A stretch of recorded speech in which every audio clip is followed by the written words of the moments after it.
হ'ল সকলোকে ৰঙালী বিহুৰ শুভেচ্ছা দিলোঁ। সকলোৱে ৰঙালী বিহু ৰঙেৰে উপচি পৰক। সেয়া মই পথাৰত শাক তুলিবলৈ আহিছোঁ।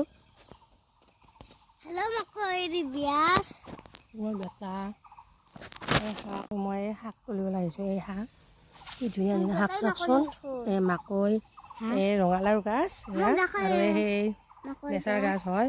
আজি মৰ্ণিঙতে আহিছোঁ শাক তুলিবলৈ পথাৰত। হাজবেণ্ডে কৈছে খুব শাক খাবলৈ মন গৈছে বোলে। এয়া মোৰ ধনুবেটা মাকৈ ছিঙি আনিছে। এয়া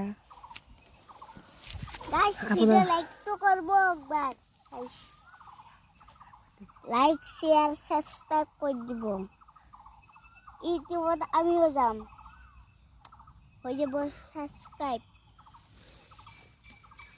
মোৰ বেটাই